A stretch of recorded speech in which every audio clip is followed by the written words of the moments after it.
कुरान पाक की खिदमत के हवाले से, तजवीदो क़िराअत के हवाले से हजरत मौलाना शाह अबरारुल हक साहब हरदोई अलैहि रहमा की जो खिदमात हैं वो दुनिया मिसाल के तौर पर पेश करती है और उनका दूर दूर तक कोई नमूना नजर नहीं आता है।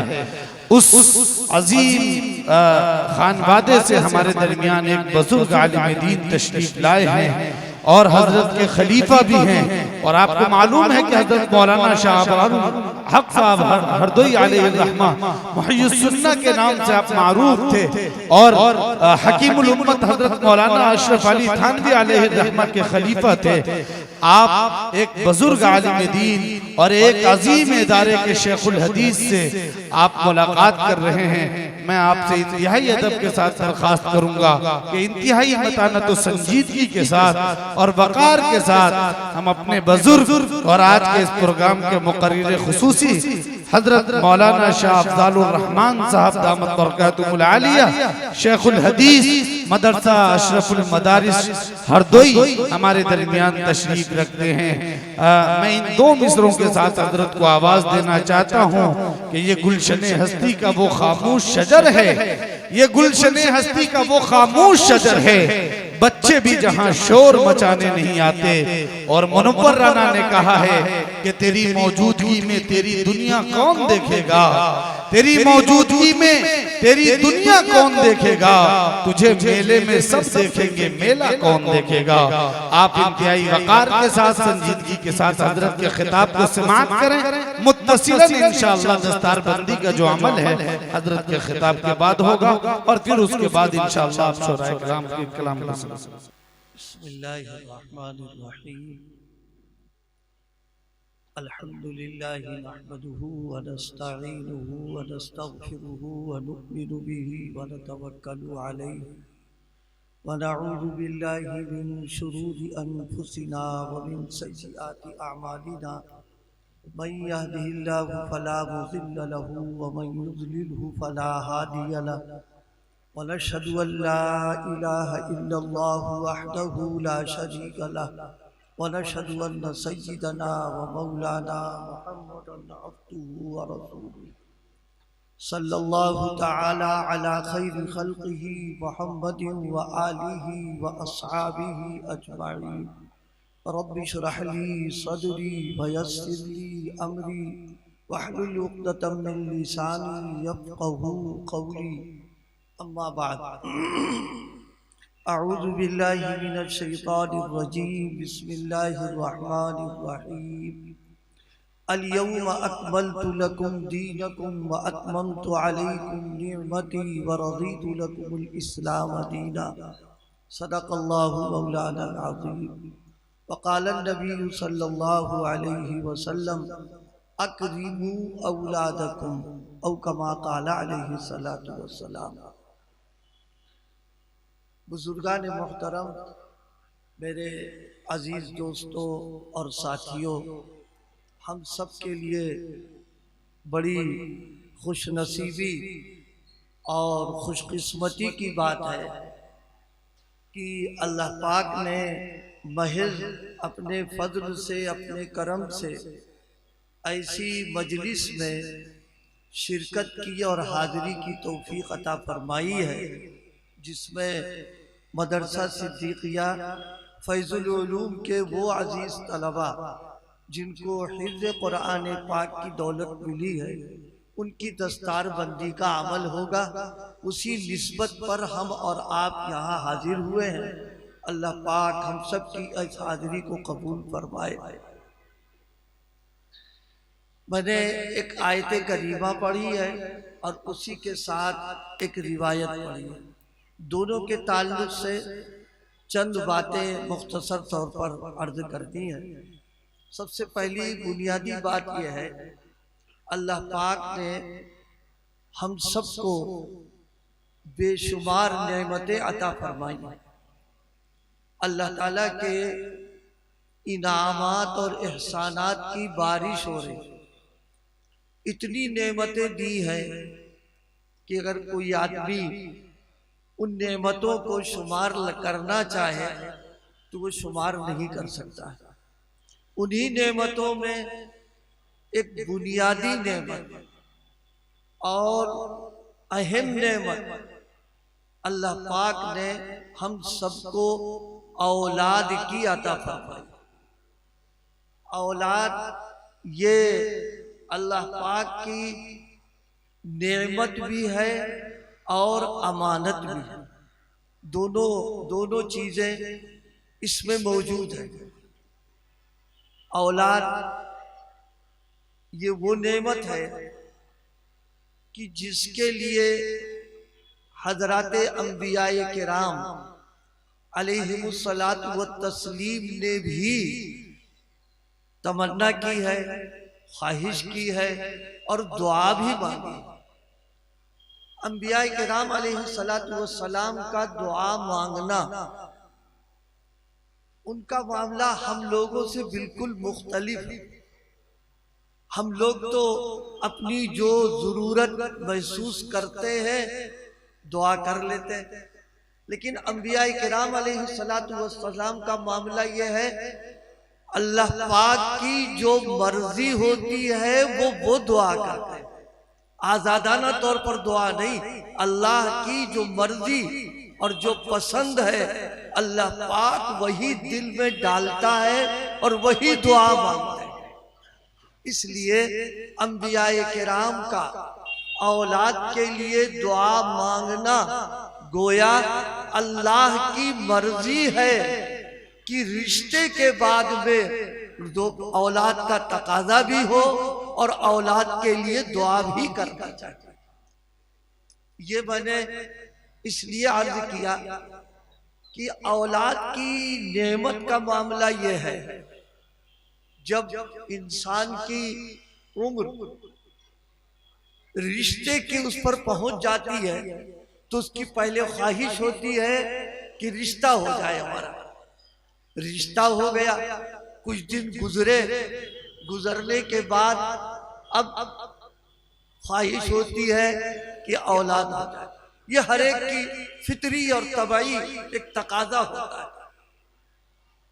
मुझे याद आया सैयदना हजरत अली करमल्लाहु वजहू से किसी ने पूछा कि शादी क्या चीज है, तो बहुत प्यारे अंदाज पर इरशाद फरमाया सुरूर व शहरीन, चंद महीनों की खुशी होती है। फिर पूछा फिर क्या होता है, कहा गुमूम व दाहरीन, एक जमाने का गम आ जाता है। फरमाए फिर क्या होता है, कहा कुसूर व जालिम, फिर कमर टूट जाती है। एक निजाम है इंसान का कि उम्र के साथ साथ तकादा उसका रिश्ते का हुआ, रिश्ता हो जाने के बाद कुछ दिनों के बाद औलाद का हुआ, बल्कि रिश्ते क्या तकादा तो जो कुछ हो शादी के बाद फौरन तकादा होता है कुछ दिनों के बाद औलाद होता है। और होता यह है अगर कुछ दिन गुजर जाए और कोई खुशी के आसार न मालूम हो तो फिर दोस्तों में, ताल्लुक वालों में, घरों में चेमुइयां शुरू हो जाती है कि भाई क्या हुआ, अभी तक कोई खबर नहीं सुनाई पड़ रही, अभी तक कुछ आसार नहीं। ये मैंने कस्दन इसको जिक्र किया। आज एक मुसलमानों में एक बड़ा तबका उन लोगों का भी है जो औलाद के सिलसिले में बेएतदाली कर रहे हैं, अकीदे के खिलाफ औलाद के ताल्लुक से कदम बढ़ा देते हैं। देर हो गई, अब देर होने के बाद हमारा ईमान और अकीदा यह है औलाद का देना या न देना, और गोद का भरना या न भरना, भरने के बाद उसको बाकी रखना या बुला लेना, ये सब अल्लाह के कब्जे कुदरत की बात है। किसी को अल्लाह पाक औलाद देना चाहे, लड़का देना चाहे, लड़की देना चाहे, दोनों देना चाहे या कुछ भी न देना चाहे, ये उनका हकीमाना निजाम है और ये फैसला इसको कोई तब्दील नहीं कर सकता है। लेकिन आज हमारा हाल ये है कि औलाद के लिए हम दुआओं के एहतमाम से ज्यादा, इसको बुरा ना मानिए, क्योंकि हम भी मैदान में है, बुजुर्गों की निस्बत की बुनियाद पर लोग आते हैं और वो हरकतें करते हैं आकर के कि अगर कमजोर आदमी हो तो उनकी बातों को सुन के वो खुद फिसल जाए। कहते हजरत अगर आप चाहोगे तो काम बन जाएगा। सुभान अल्लाह। अगर आप चाहेंगे तो क्या मतलब, यानी आप चाहेंगे तो गोद हमारी भर देंगे। गोया विलायत और बुजुर्गी को हम ये समझते हैं कि खुदा की खुदाई में दखल देने का उसको इख्तियार मिल गया। औलाद का देना, औलाद का न देना, औलाद को महरूम कर देना, याद रखिए बहुत बड़ी बदअकीदगी की बात है। बड़े से बड़ा वली, बड़े से बड़ा पीर, बड़े से बड़ा शेख, बड़े से बड़ा आरिफ बिल्लाह, अल्लाह खुदा की खुदाई में दखल देने की उसको इजाजत नहीं है। मैं इस मौके पर एक बात अर्ज किया करता हूं, किसी का मुस्तजाबुद दावत होना ये बहुत बड़ी नेमत है, लेकिन नबी ये पाक का मुस्तजाबुद दावत होना तो बिल्कुल यकीनी है, कोई शुबे की बात नहीं। अल्लाह का बड़ा अजीब निजाम है। नबी पाक की दुआओं से न मालूम कितनों की गोद भर गई, लेकिन अल्लाह का निजाम यह है कि अल्लाह पाक ने उम्मुल मोमिनीन हजरत आयशा की गोद को नहीं भरा। हालांकि जाहिर है उनका भी जी चाहता था, उनकी भी ख्वाहिश थी घर में चिराग जल जाए, लेकिन दुनिया को अल्लाह ये बताना चाहता था कि ये नबी के इख्तियार में नहीं है, ये खालिस हमारा मसला है। हम चाहेंगे तो देंगे और नहीं चाहेंगे तो नहीं देंगे।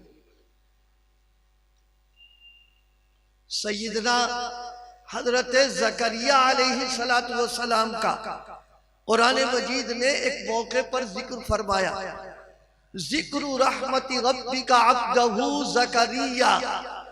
हजरत ज़करिया अलैहिस्सलातु वस्सलाम जो अल्लाह के बंदे हैं, अल्लाह के नबी हैं, अल्लाह पाक ने उनका तज़किरा किया, बहुत प्यारे अंदाज पर तज़किरा फरमाया। और इस वाक़े के पेश आने की बुनियाद ये बनी है कि हजरत मरियम इनकी परवरिश में थी, इनकी तरबियत में थी। हजरत ज़करिया अलैहिस्सलातु वस्सलाम जहां हजरत मरियम रहती थी, आए तो देखा बेमौसम का फल है। हैरत हो गई, कोई आने वाला नहीं और ये बेमौसम का फल।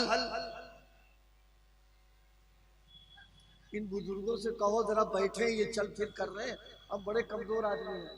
जी जी भाई, जो हजरात पंडाल में इधर से उधर घूम रहे हैं, चाहे वो बिल्ला लगा के हो चाहे ऐसे भी, थोड़ी देर के लिए कम से कम आप हजरात कुर्सियों पे बैठ जाएं। आपके इंतशार की वजह से गुफ्तगू में दखल होती है, तो आप हजरात बैठ जाएं। चलने का, इधर उधर घूमने का माहौल ना बनाए। और जो बच्चे चाय तकसीम कर रहे हैं वो भी रुक जाएं, चाय तकसीम ना करें। जज़ाकुमुल्लाह। देखो आज तबीयत, शायद कानपुर आते हुए कभी इस तरह की तबीयत मेरी थी नहीं, अंदर से बिल्कुल हिम्मत नहीं है, लेकिन अब बहरहाल मोची को जूते गांठ नहीं है, अब आए हुए तो कुछ सुनाना ही पड़ेगा। इसलिए आप हजरात अगर उठक बैठक का सिलसिला करेंगे, हम तो वैसे ही कमजोर आदमी, जहन मुंतशिर होता फिर तबीयत लगती नहीं इसमें। जितनी देर बात तो लंबी बात भी नहीं करना है, मुख्तसर सी बात। मैं अर्ज कर रहा था हजरत ज़करिया अलैहिस्सलातु वस्सलाम का तज़किरा। हजरत मरियम के पास बेमौसम का फल जब देखा तो पूछा तुमको कहां से मिला? वहां कोई आने जाने वाला भी नहीं। तो हजरत मरियम ने फरमाया कि अल्लाह की तरफ से ये तो है।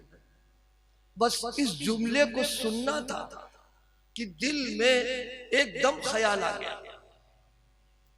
ख्याल ये आया कि जो अल्लाह बेमौसम का फल दे सकता है और यकीनन उसके अंदर कुदरत है, वो फल देने के लिए मौसम का बिल्कुल मोहताज नहीं है, तो सब हमारा इत्तेबार से इंतजाम है। अल्लाह जो बेवक्त फल दे सकता है, यकीनन उम्र गुजरने के बाद भी वो औलाद दे सकता है। बस ये ख्याल दिल में आना था। जाहिर सी बात है, नबी का ईमान और नबी का यकीन, नबी का तवक्कुल और उसका एतमाद, पूरी कायनात का ईमान एक तरफ और नबी का ईमान एक तरफ, उसका मुकाबला नहीं हो सकता। ये ख्याल आया, आने के बाद इस नादा रब्बहू निदाअन खफिया, बस अल्लाह से अपनी लाइन हाइट फिट कर ली।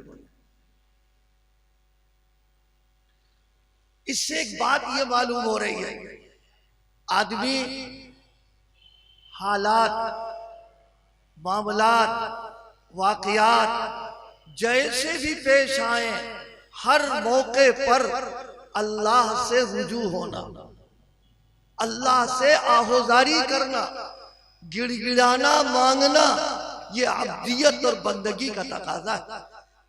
मिजाज के माफिक हो, मिजाज के खिलाफ हो, हालात माफिक हो, हालात खिलाफ हो, असबाब जैसे भी हो, हर हाल में अल्लाह से ताल्लुक को मजबूत रखना और अल्लाह से मांगना।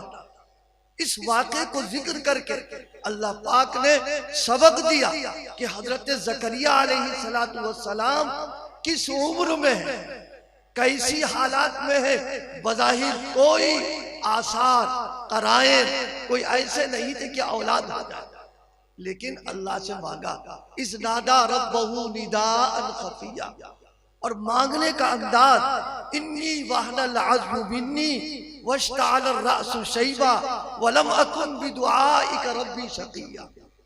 अजीब दुआ के अल्फाज, इस पर गौर कीजिए।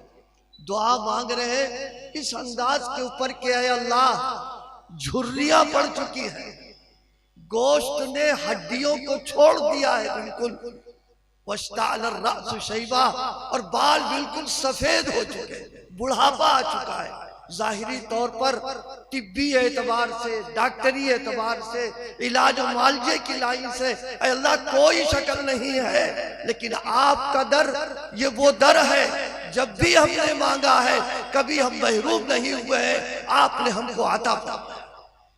इससे मालूम यह हुआ औलाद का मिलना ना मिलना ये अल्लाह के कब्जे की बात है। अल्लाह से दुआओं का करना, एहतमाम करना, तदबीर करने के साथ में हजरत ज़करिया अलैहिस्सलातु वस्सलाम ने इस अमल को किया। इस अमल को करके कुरान ने इसका तज़किरा करके उम्मत को ये बता दिया है कि औलाद की ख्वाहिश के साथ साथ अगर उसमें मिलने में देर हो रही है तो अकीदे का सौदा न करे, बल्कि अपने ईमान को मजबूत करके, अकीदे को मजबूत करके अल्लाह से मांगता रहे, इंशाअल्लाह अल्लाह उसकी गोद को भर के रखे। लेकिन अगर अल्लाह की तरफ से मंजूर नहीं है तो इस फैसले पर भी राजी रहे कि अल्लाह हमारे लिए इसी के अंदर खैर थी। लिहाजा औलाद की ख्वाहिश और औलाद की चाहत ये तबई तौर पर अल्लाह ने इंसान में रखी है। और किसी को औलाद अगर मिल जाए, मैंने अर्ज किया था, वो अमानत भी है, नेमत भी है। नेमत का तकादा उसकी शुक्रगुजारी करना है और अमानत का तकादा यह है उसकी हिफाजत करना उस तरीके पर जिस तरीके पर अल्लाह पाक ने और नबी पाक ने उसकी हिफाजत और परवरिश का हुक्म दिया। बच्चा आ जाता है, क्या करना है लंबी तफसीलात में। उसका एक हक वालिदैन के ऊपर यह है कि जब बच्चा कुछ बोलने लगे, जुबान उसकी चलने लगे, तो उसकी फिक्र सबसे पहली ये होना चाहिए कि उसकी जुबान पर अल्लाह का नाम हो, उसको कलमा सिखाया जाए, उसको मोटी मोटी दीन की जो बातें उसको धीरे धीरे बताई जाए, क्योंकि अमानत का हक है। मैंने अर्ज किया हिफाजत करना। हिफाजत कैसी हो? एक रिवायत नबी पाक सल्लल्लाहु अलैहि वसल्लम ने फरमाया कि औलाद अल्लाह पाक हर इंसान को दीने फितरत पर पैदा फरमाता है। हर इंसान में हक बात के कबूल करने की अल्लाह इस्तेदाद और सलाहियत रखता है। लिहाजा उस इस्तेदाद और सलाहियत की इस तरह हिफाजत करना कि दीन हक पर उसकी तरबियत हो जाए और उसका जहन बन जाए और उसकी जो है अखलाक की हो जाए, ये आने वाले बच्चे का हमारे ऊपर हक है और उसकी जिम्मेदारी है। जिस तरीके से जमीन जरखेज पैदा कर वाली है तो उस जमीन पर बीज अगर डाला जाएगा तो बीज उगेगा और जो है बीज तैयार हो जाएगा। इसी तरीके से हर बच्चे में ज़हनी फिक्री एतबार से हक बात के कबूल करने की, हक पर अमल करने की, हक को अपनाने की सलाहियत होती है। लिहाजा वालिदैन की जिम्मेदारियों में है कि सबसे पहले उसकी दीनी एतबार से फिक्र करना। इसीलिए शरीयत का हुक्म है। एक रिवायत है, जब बच्चा दुनिया में आने लगता है तो अल्लाह पाक फरिश्ते को भेजता है और वो उससे कहलाता है, पूछता है कि तुम्हारा रब कौन है, तुम जा रहे हो, तुम्हारा रब कौन होगा। और जब दुनिया में आ जाता है तो आने के बाद माँ बाप और उसके सरपरस्तों का हक ये है कि दाहिनी कान में आजान कहना और बाएं कान में इकामत का कहना, ये दो अमल जो करवाए जाते हैं, इससे बहुत बड़ा सबक हमारे लिए है। वो सबक ये है कि अल्लाह ये बताना चाहता है कि माँ की पेट में भी मैंने रबूबियत का सबक पढ़वा दिया और आने के बाद दुनिया में सबसे पहली जो आवाज लगवाई गई है अल्लाह की बड़ाई की, किबरियाई की, नबी पाक की रिसालत की और दीन की। अब तुम्हारी जिम्मेदारियों में है कि इस बच्चे का नशोनुमा, इस बच्चे की परवरिश, इस बच्चे की तरबियत खालिस दीनी माहौल के अंदर हो।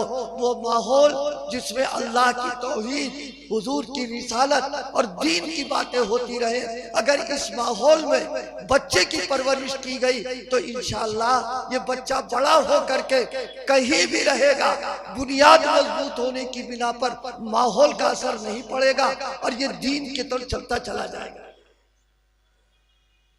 मेरे दोस्तों, मेरे भाइयों, आज इस पहलू से गफलत हो रही है, लापरवाही हो रही है। असरी तालीम की किसी कोई आलिम न मुखालफत करता है न मना करता है। आप उसको असली तालीम दें, वो वक्त की एक जरूरत है, उसको पूरा करना है। लेकिन बच्चे को दीनदार बनाना ये दीनी जरूरत है। अगर इसको पूरा न किया तो कल कयामत के दिन अल्लाह इस नेमत और अमानत दोनों के बारे में सवाल करेगा। मैंने तुमको नेमत दी थी, इसकी शुक्रगुजारी क्या थी, और इसको अमानत दी थी, इसकी हिफाजत का क्या हक तुमने अदा किया। इसलिए आज सबसे ज्यादा जरूरत है कि इस बेदीनी और बददीनी के माहौल में अपने बच्चों की बुनियादों को हम मजबूत करें और इतनी मेहनत कर ले, इतनी मेहनत कर ले और हमारा यकीन हो जाए कि मरने के बाद हमारे ये बच्चे दीनदार बनकर के जिएंगे, मुसलमान बनकर जिंदगी गुजारेंगे और इनका खात्मा ईमान पर होगा। ये मेहनत करना एक एक मुसलमान के जिम्मे अपनी औलाद के लिए ये हक है।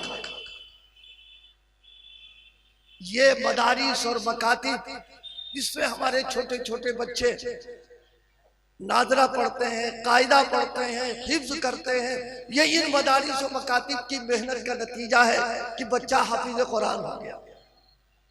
लेकिन माँ बाप की जो जिम्मेदारियां हैं वो फिर मैं अर्ज कर दे रहा हूं कि माँ बाप की जिम्मेदारियों में है कि बच्चों की तरबियत करना, उनका जहन बनाना, उनका मिजाज बनाना, उनके अखलाक को दुरुस्त करना, मोटी मोटी दीन की बातें उनको बताना, जहन में जमाना, मुज़ाकरा करना, उनको नमाज की तलकीन करना। मेरे मुरब्बी सरपरस्त हज़रत कारी अमीर हसन साहब, अल्लाह पाक उनकी कब्र को नूर से भरे, वो एक बड़ी प्यारी बात कहा करते थे। फरमाते थे कि बच्चा जब कुछ थोड़ा समझदार हो जाए, बच्ची कुछ समझदार हो जाए तो वालिदैन की जिम्मेदारियों में है कि उनको वजू करना सिखाए। खुद वजू कर रहे हैं, बैठाल करके वजू करना सिखाए। नमाज पढ़ रहे हैं तो बच्चे को नमाज पढ़ना सिखाएं, क्योंकि उनकी जो उम्र होती है वो जहन उनका अज़्म करता है। जब माँ बाप नमाज में उनको शरीक करेंगे तो वो नमाज सीखेंगे, जहन नमाजी बनेगा, मिजाज नमाज की तरफ मायल होगा। उसी के साथ साथ जो चीजें बेदीनी और बददीनी की हैं अपने को भी बचाना पड़ेगा, तब जाकर के हमारी ये नस्ल बचेगी। आज क्या हो रहा है, आप हमसे ज्यादा इसको जानते हैं। ये रंगीन मोबाइल बड़ी खुश उसलूबी के साथ मुस्लिम मुआशरे में जहर है, और इसको जनाब वाला चांदी का वर्क लगा करके उसको ऐसा हलक में उतार दिया कि हाथों से कुरान लेकर के हमारे हाथों में मोबाइल बता दिया। एक वक्त था हमने अपने बच्चों की तरबियत और तालीम इस अंदाज पर की थी कि उनकी जुबान से अल्लाह अल्लाह होता था, ला इलाहा इल्लल्लाह पढ़ते थे। मैंने खुद अपनी आंखों से मुशाहिदा किया।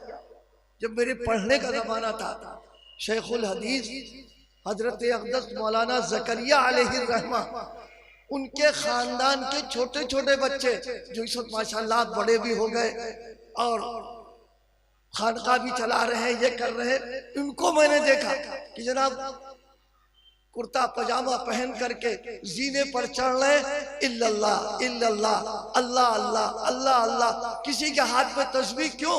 इसलिए कि माहौल दिया है, माँ बाप ने मेहनतें की हैं। और आज हाल ये है कि जिन चीजों से अपने बच्चों को बचाना चाहिए, माफ कीजिएगा, हम उसके अंदर खुद मुब्तला हुए हैं। जो वक्त बच्चों पर तवज्जो देने का था, उनके बनाने का था, उनको लेकर बैठ करके उनकी तरबियत करने का था, हम अपने आप को खुद बिगाड़ रहे हैं। तो जाहिर है कि बच्चे बनेंगे कहां से आगे। इसलिए एक बात जो इस वक्त मैंने अर्ज किया आपके सामने, अल्लाह मुझे भी तौफीक दे, आपको भी तौफीक दे कि इन नस्लों पर दीनी एतबार से इतनी मेहनत कर दें कि बेदीनी और बददीनी का जो सैलाब आ रहा है, इससे हमारी नस्लों की हिफाजत हो जाए। अगर हमने बेफिक्री की इसके अंदर, तो इसका खतरा है कि जिंदगी ही में ऐसा ना हो, अल्लाह न करे, अल्लाह न करे कि दीन से हाथ धो बैठेंगे, तो ये हमारे लिए बड़े खसारे की बात हो जाएगी। दूसरी बात, कुरान पाक के सिलसिले में अर्ज करनी हुई बहुत मुख्तसर थी। अभी काजी साहब की बात तो आपने सुनी है, मैं उसी के ताल्लुक से सिर्फ एक वाकया अर्ज करना चाहता हूं। आज सबसे बड़ी चीज जो हमारे लिए तशवीश का बाइस बनी हुई है, जो हमारे लिए बाइस फिक्र है कि हम उम्मती हैं ऐसी जात के कि जिसको अल्लाह पाक ने रहमत बना करके भेजा है। का इल्ला रहमतल लिल आलमीन, पूरे आलम के लिए रहमत बना करके नबी पाक को भेजा है। नबी पाक का रहमत बन करके आना ये अल्लाह की बहुत बड़ी नेमत है।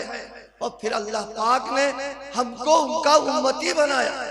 उम्मती बनने का हक ये है, ये था कि अल्लाह के पैगंबर जिस तरह रहमत बन करके आए, ये उम्मत ऐसी जिंदगी गुजारती कि ये भी अपने इलाकों के लिए रहमत बन करके जीती।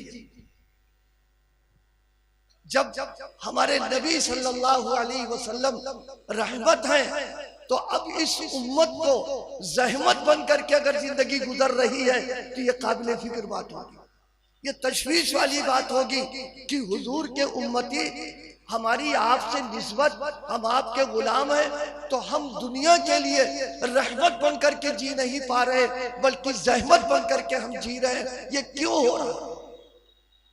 इसके जवाब के लिए बहुत ज्यादा दूर जाने की जरूरत नहीं है।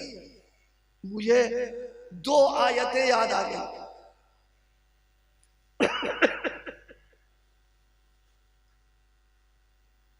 एक आयत करीमा, एक मौके पर मक्के के लोगों ने दुआ मांगी,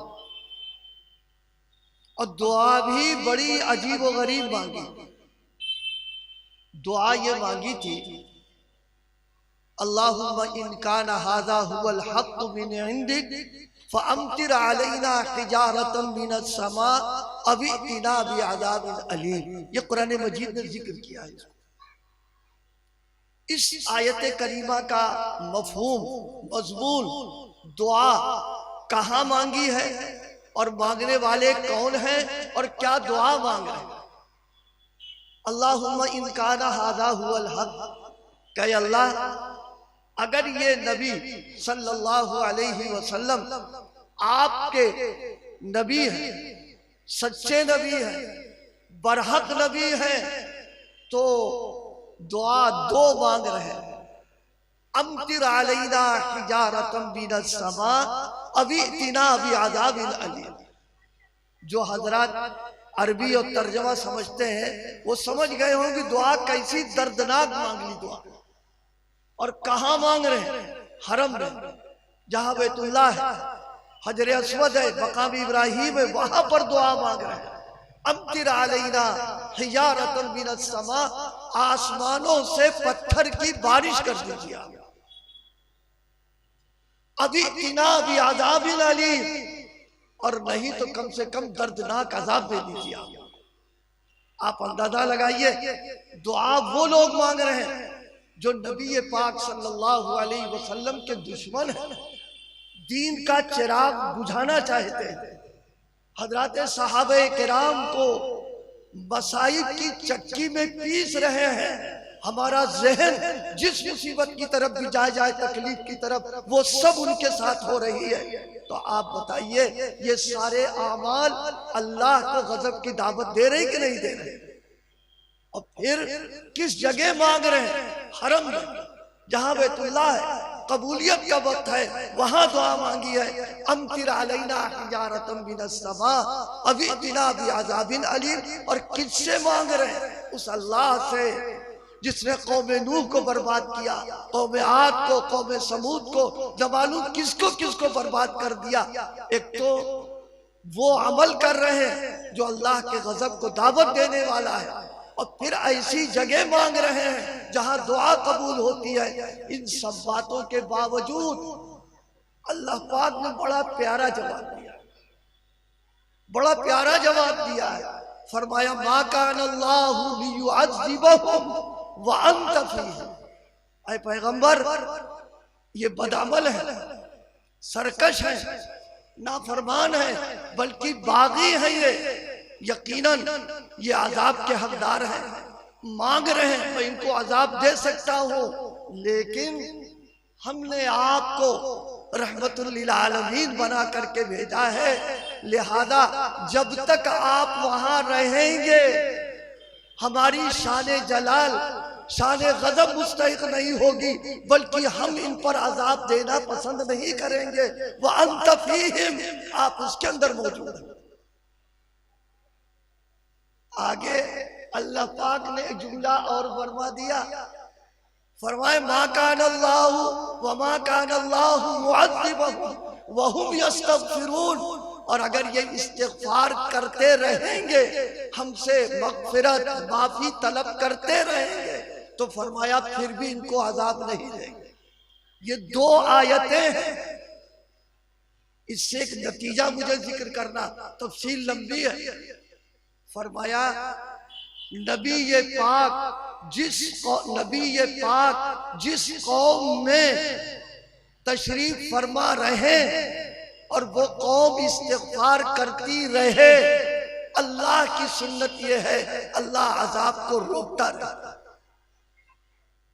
अब अपने कलेजे पर हाथ रख करके सोचिए, एक सवाल है। अल्लाह के पैगंबर जाहिर है दुनिया में तशरीफ लाए, एक उम्र मुबारक थी, चले गए, तो अब आपकी मौजूदगी में जो अजाब ना आने की बात थी उसका बदल क्या है? फरमाया उसका बदल है नबी पाक की सुन्नतों पर अमल कर।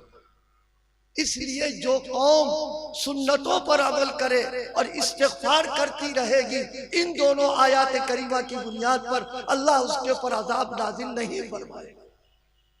अब सोचिए हमारी अपनी जिंदगी इनफिरादी हो, इज्तिमाई हो, मुआशरती जिंदगी हो, सुन्नतों पर कितना अमल कर रहे हैं।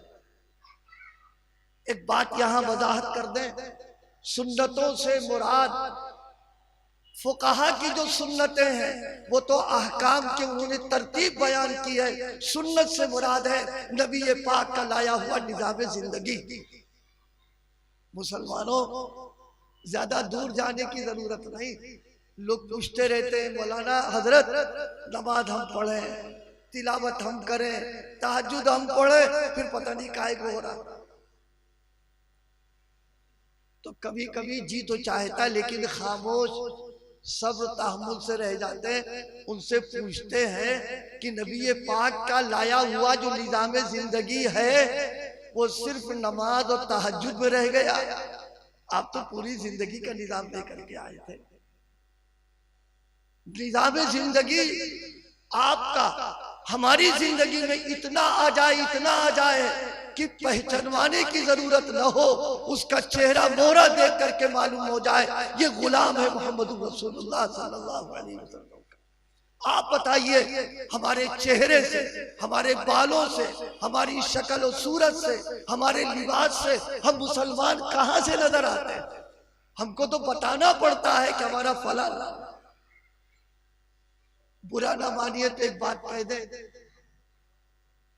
किसी का आम का दरख्त अगर लगा हो और आम आ जाए और कोई उस आम को तोड़ ले तो आपको तकलीफ नहीं होगी? आप खुश होंगे चलो लेके चला गया?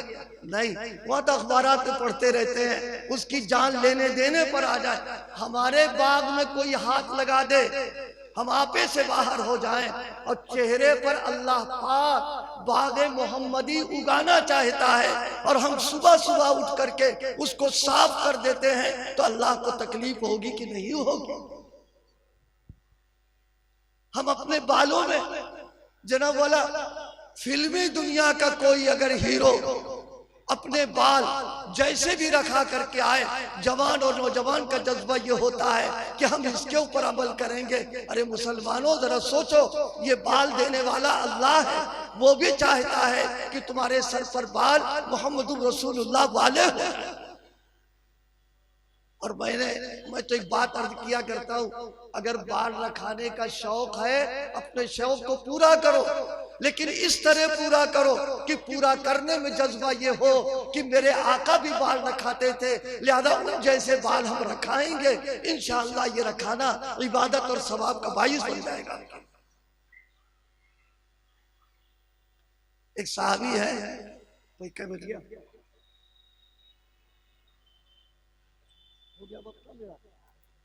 बस अल्लाह पाक हम सबको अमल करने की तौफीक अता फरमाए और सुन्नतों और इस्तिग़फ़ार पर पाबंदी अता फरमाए। मैंने इन आयात की रोशनी में बयान किया, अगर गफलत बरती कोई बचाने वाला नहीं। वो ऐसी लाठी लगाएंगे तो दिखाई भी नहीं पड़ेगी कहाँ से लाठी पड़ रही है। अल्लाह पाक हम सबको जब तक जिंदा रखे ईमान के साथ जिंदा रखे। अल्लाह पाक मुसलमान बना करके जिंदा रहने की तौफीक अता फरमाए। व आखिरु दावाना अल्हम्दुलिल्लाह।